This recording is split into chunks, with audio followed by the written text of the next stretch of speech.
Alba-TCP member countries met to assess the political situation in the region in view of the provocations of the international far right. The scandal unleashed by the first investigations into the U.S. Agency for International Development, USAID, could lead to its permanent closure, British media Latin American far-right leaders among recipients of millions of dollars in aid. And in Palestine, the Gaza Government Information Office disclosed that Israel committed 9,268 massacres during more than 471 days of genocidal war against Palestinians in Gaza. Hello and welcome to From the South. I'm Alejandra Garcia from teleSUR Studios in Caracas, Venezuela. We begin with the news. Stay with us.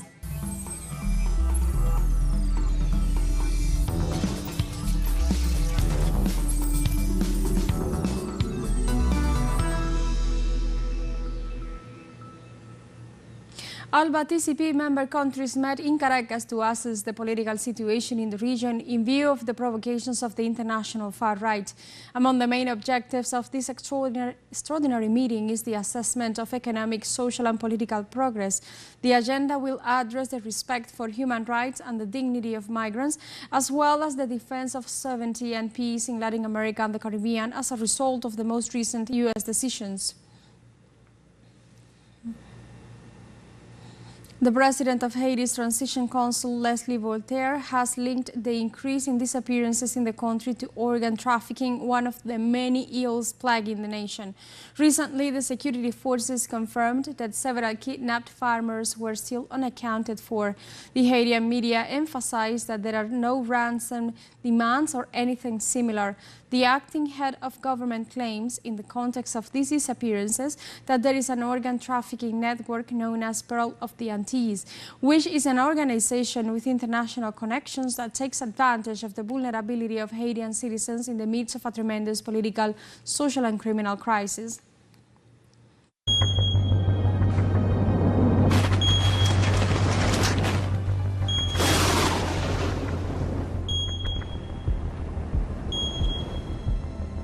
Flash floods in northern Australia have resulted in one fatality and forced the evacuation of over 2,100 residents so far, as heavy rains continue to wreak havoc.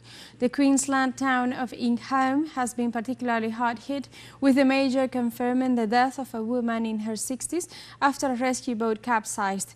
Queensland Premier David Crisafulli warned that further rain and strong winds are expected, which could exacerbate the already dire situation. The Bureau of Meteorology has reported rainfall totals exceeding 600 millimeters in some areas, with predictions of continued severe weather into Monday.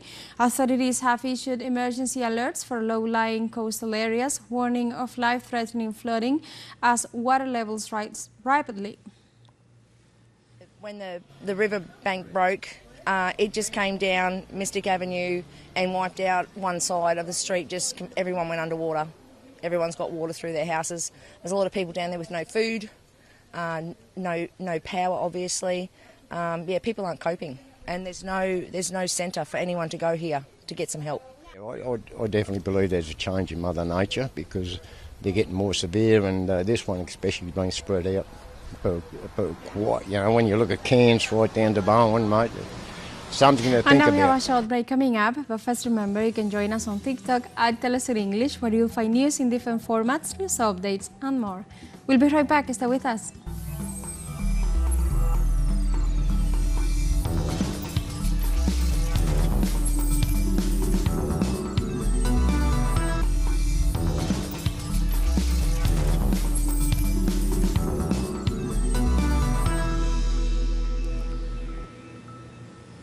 Welcome back to From the South. The scandal unleashed by the first investigations into the U.S. Agency for International Development, USAID, could lead to its permanent closure. British media Latin American far-right leaders are among the recipients of millions of dollars in aid. Elon Musk, head of the newly created Department of Government Efficiency, has already administratively dismissed several officials who tried to block access to sensitive documents. The first revelations confirm the transfer of millions of dollars to alleged political political leaders in Latin America to help migrants who are now being expelled by Washington in deplorable conditions. The British BBC network is also at the center of the controversy, having been found to have received funds from the U.S. agency, even though it is expressly forbidden to receive foreign funding. In this context, tech tycoon Elon Musk denounced that the United States Agency for International Development financed research for biological weapons, such as COVID-19. Elon Musk exposed in his social networks that with tax money, the USAID helped to investigate and spread the pandemic that caused millions of deaths in the world. The tycoon also stated that the U.S. agency also contributed to the production of heroin in Afghanistan, accusing them of being a criminal organization. Musk accused as well the USAID of being linked to coup d'etat in Haiti, Ukraine, Egypt and other countries in the world. In the United States, rescue operations continue after the mid-air collision between a U.S. Army Black Hawk helicopter and a passenger jet over Washington, D.C. on January 29th that claimed 67 lives. Rescuers have recovered dozens of victims from the icy Potomac River, with 55 identified so far. Crews are working to lift the plane's fuselage as human remains are sent to the medical examiner. Washington Fire Chief John Donnelly expressed confidence that all victims will be retrieved despite the challenging conditions. The National Transportation Safety Board is still investigating the cause of the tragedy, which killed 64 passengers and crew on the jet and 3 soldiers aboard the helicopter. South Africa joined the list of countries attacked by U.S. President Donald Trump on Sunday, who assured that he will suspend all future funding to the country. Without presenting further details or evidence, he assured that land is being confiscated in that nation and that certain classes of people are being treated very badly. South Africa is one of the member countries of the powerful BRICS bloc, an alliance that the new tenant of the White House has already harshly criticized and intimidated, as he has done with Mexico, Canada and the European Union, with the imposition of tariffs that could even reach 100%. The Republican also assured that the serious facts that he accuses the African nation of are silenced by the extremist left-wing media.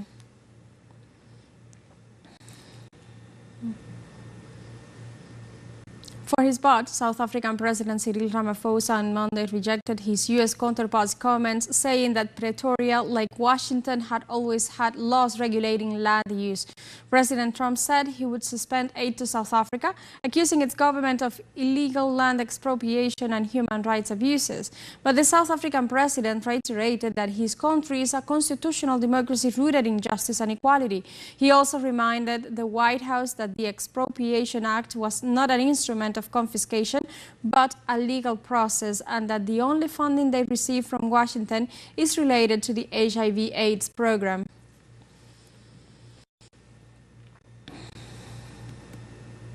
Prime Minister Justin Trudeau called on Canadians to boycott U.S. products and only buy national ones. The Prime Minister urged citizens to check product labels and choose products manufactured in the country, suggesting that whenever possible, choose Canada. Trudeau also called on Canadians not to vacation in the U.S., but to do so in Canada. The call aims to fight against the tariffs imposed by President Donald Trump. According to information from the Oval Office, President Trump scheduled a meeting with Mexican President Claudia Sheinbaum and the Canadian Prime Minister.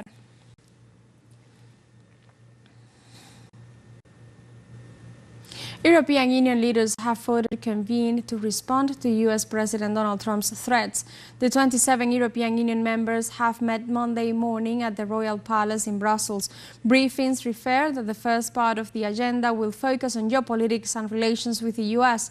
They further recall that U.S. President Trump announced to impose very soon tariffs on the European Union. The GOP head of state had justified such hostile policy by accusing Europe of taking advantage of the U.S. Moreover, the agenda includes both a meeting with NATO Secretary to discuss issues related to Russia and an encounter with the British Prime Minister.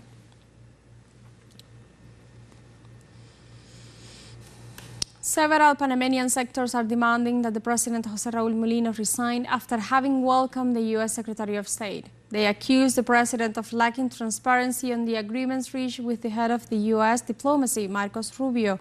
Former Supreme Court of Justice Harry Diaz rejected the decision on Panama's relations with China and wondered if the legal cost of the lawsuits that could be brought by Chinese companies would be taken by the United States.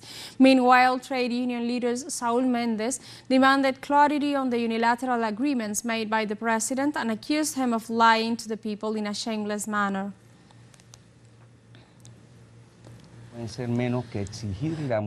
This lie can't bring about less than demanding that Mulino resign, as he is informing that Rubio has clearly left in relation to the canal, that everything is fine, etc. And Rubio just said that they gave an ultimatum,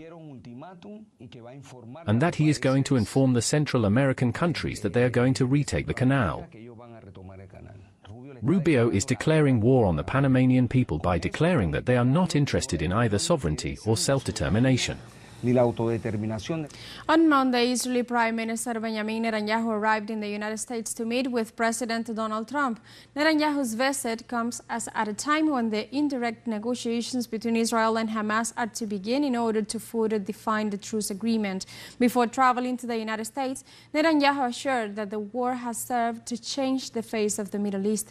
The Minister of Strategic Affairs, Ron Dermer, and the liaison with the families of the hostages, Gal Hirsch, accompanied the Israeli Prime Minister. The International Criminal Court said that U.S. authorities should arrest Netanyahu on charges of war crimes and genocide against the Palestinian people. We have a second short break coming up, but before we invite you to visit our YouTube channel at teleSUR English, there you'll be able to rewatch our interviews, top stories, special broadcastings and more. Hit the subscribe button and activate the notification bell to stay up to date on the world's most recent events. Final short break, don't go away.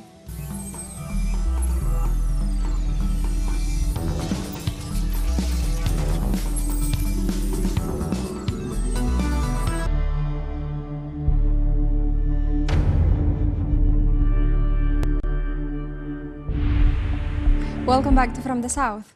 In Palestine, the Gaza Government Information Office disclosed that Israel committed 9,268 massacres during more than 471 days of genocidal war against Palestinians in Gaza.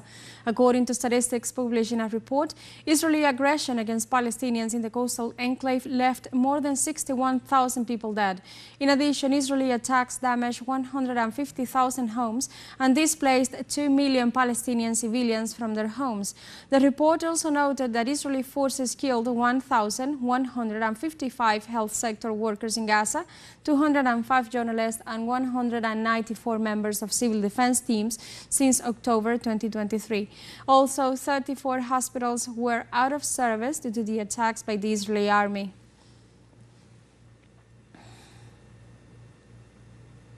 The Israeli siege against the city of Jenin continues for the 14th consecutive day, leaving at least 25 people killed to date.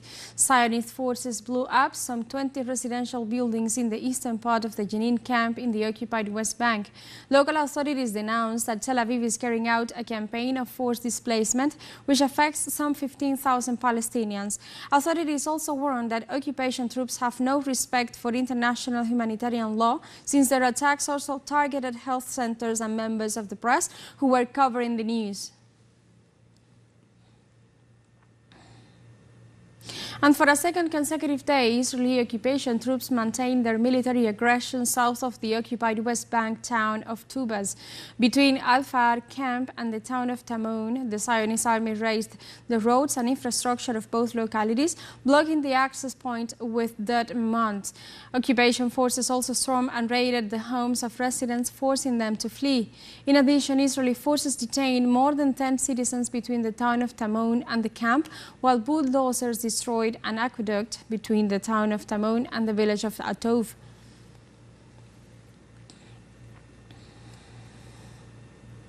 The Israeli occupation forces remain deployed at the Rafah border crossing to prevent the return of Palestinian citizens to the Gaza Strip.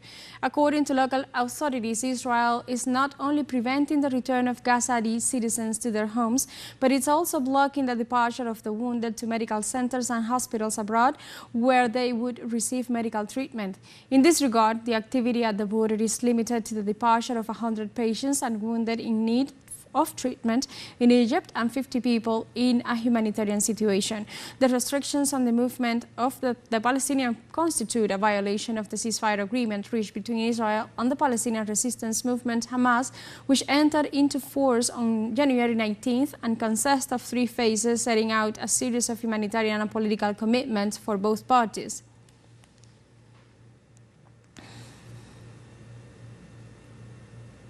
The Russian Federation extends to 40 the list of states with access to the foreign exchange and financial derivatives market after authorizing the entry of Mexico and Argentina. Until now, Brazil, Cuba and Venezuela were the only Latin American countries authorized to participate in the Russian foreign exchange and financial derivatives market, which was established last September 2023. The government reported that this measure will make it possible to increase the efficiency of the mechanism of direct conversion of the national currencies of friendly and neutral countries and the formation of direct ruble quotations to meet the demands of the Russian economy for payments in national currency. Cambodia, Ethiopia, Laos, Nigeria and Tunisia also joined the list of authorized countries.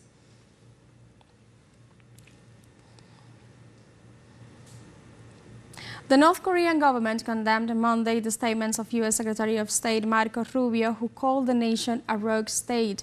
Rubio's statements pose a serious political provocation willing to tarnish the image of a sovereign state. The North Korean administration ensured that Rubio had expressed the White House's incorrect view of the Asian nation.